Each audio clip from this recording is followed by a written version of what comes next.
Fiscal Policy, Chapter 16.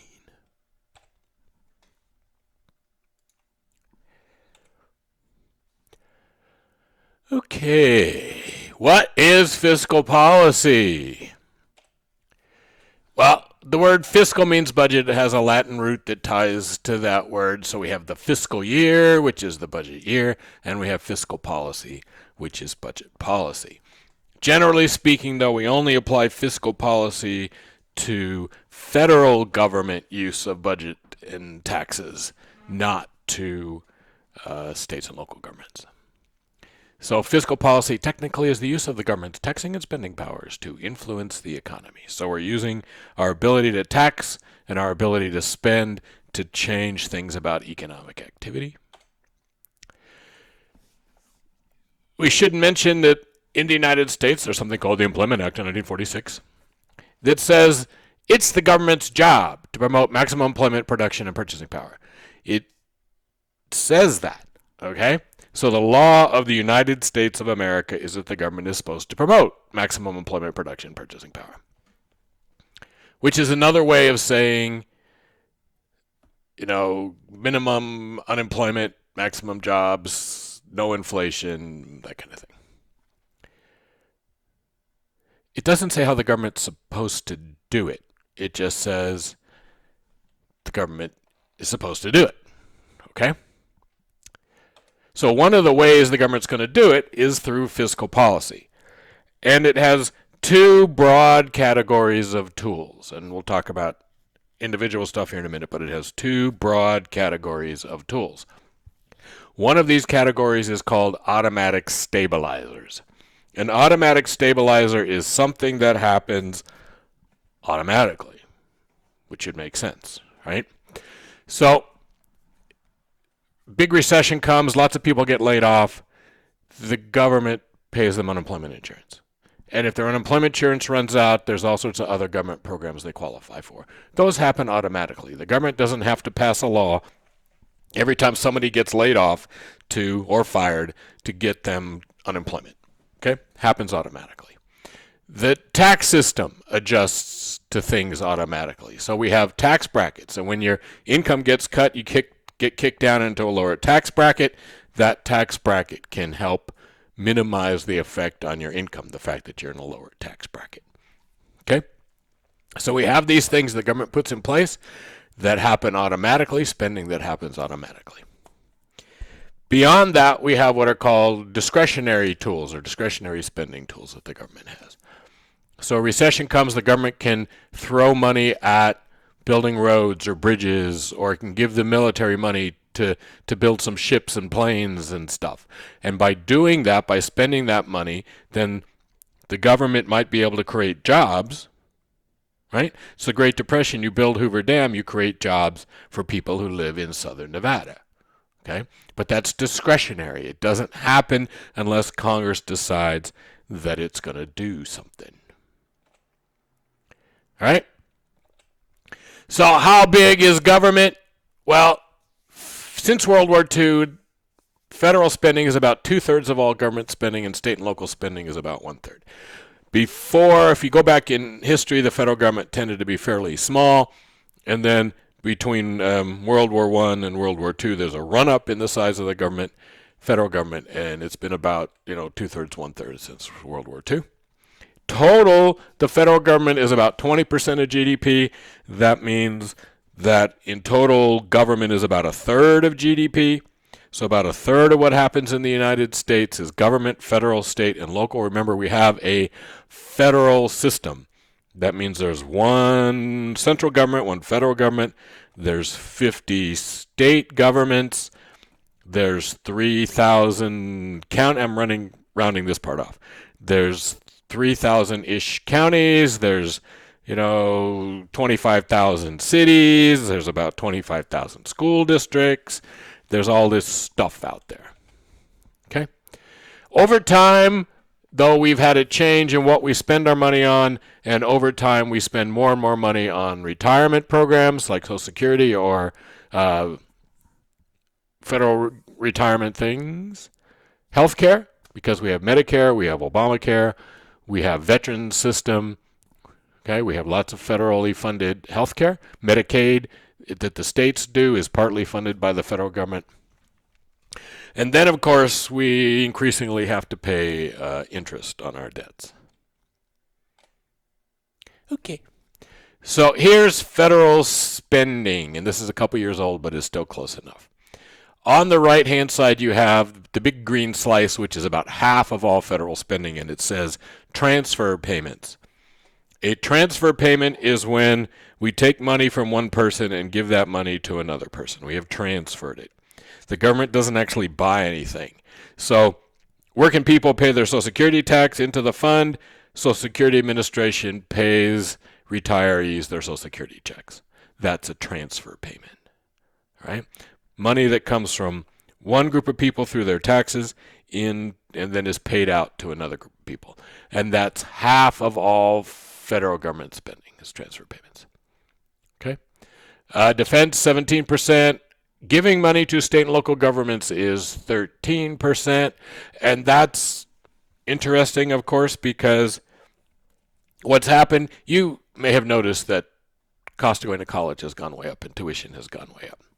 Well, that's because state governments throw less and less and less money into higher education every year. So what's happened as a society is states have done two things, and it's not necessarily good or bad. You have to make those judgments yourself, right? Where we want to be positive economists, and that doesn't mean happy. That means, again, we want to tell the story without editorializing about whether it's good or bad. But incentives matter, right?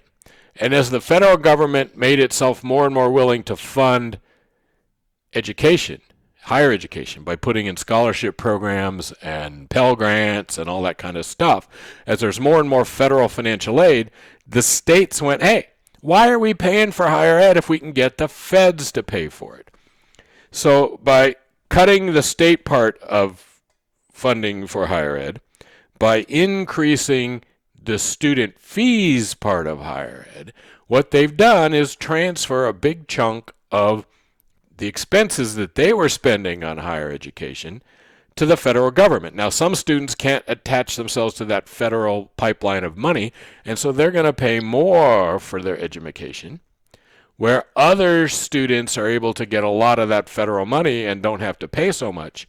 But either way, the state has passed a significant percentage of the costs of higher education onto the students in the federal government. All right? And you haven't seen a lot of yelling by anybody except for the college students about that, right? Taxpayers in those states are happy that their taxes don't have to go up, and they don't maybe think about it being that higher education is getting more expensive for the student, and that's keeping their taxes from going up. But that's what's happening. Okay. Then we get interest payments, which is 12.2, which is a lot of money. And then all the rest of everything else the federal government does is only 8%. So when people say, we could get rid of all that, it wouldn't make that big a difference. Right? It just wouldn't make that big a difference. Okay. 2020 is the middle of when I'm recording this. One of the issues that's going to be in the presidential campaign is that President Trump wants to get the federal budget under control. Well, really, the only way he's got to do that is obvious from this screen is to cut Social Security and Medicare, to cut some of the transfer payments that are on that in that green box. That's the easiest way to get control of federal spending. Okay, is to go after Social Security and Medicare. And so Paul Ryan, who was Speaker of the House before Nancy Pelosi, he put together a plan to cut Social Security and Medicare, which didn't get passed. And if the Republicans win the presidency and get back control of Congress in 2020, then you would expect them to see attempts to cut Social Security and Medicare. Okay, and again, the transfer payments are half of federal spending, and so if you're really going to attack federal spending, you either have to attack the grants to state and local governments or defense or transfer payments. That's where the money is, right? So which to go after. All right, where does the federal government get its money? Well, it gets it from the citizens of the country, okay? The individual income tax, 46%, and Social Security tax, 38%. So you and me, working people, we pay 84% of all the federal taxes, okay?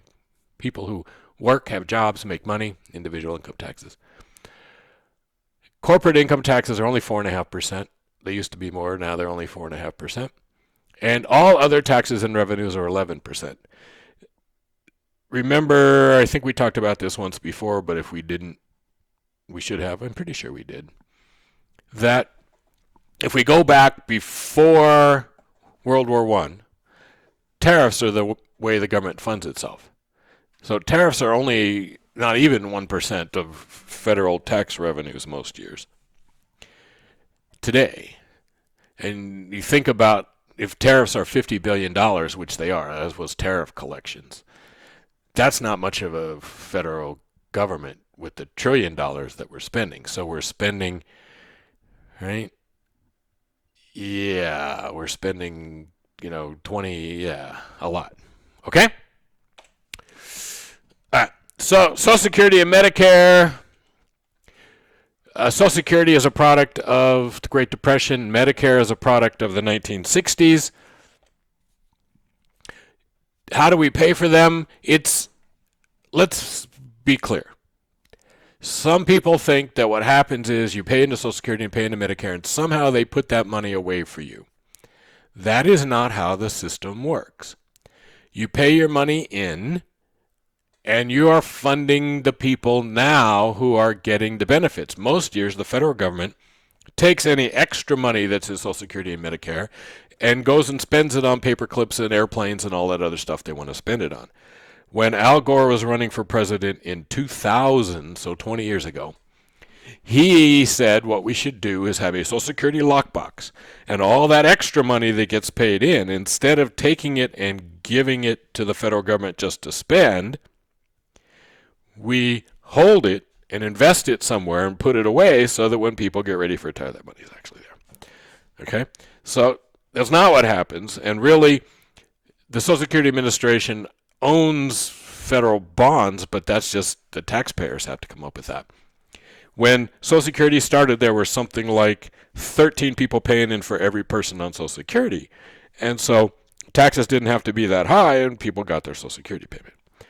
When we hit the worst part of this, which is maybe 15 years away when we get to the most financially troubling part of Social Security, we're going to have less than 2 people paying in for every person who's collecting.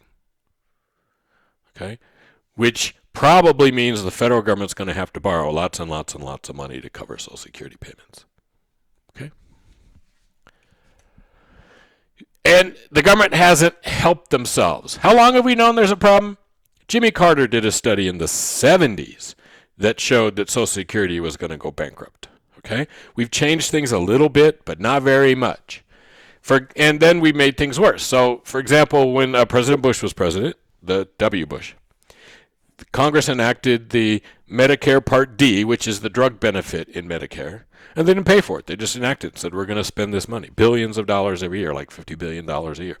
They didn't pay for it. They just started paying out without bringing any money in. Okay, so it's solvent till that 2031-ish. The way we live a lot longer than we used to. When Social Security started, Americans lived, if you made it to 65, you might make it to 70 on average, but that's it. Now, if you make it to 65, you're going to make it well into your 80s. The system, we haven't really changed the retirement age, right? We haven't said, look, nobody can retire until 70 instead of 65.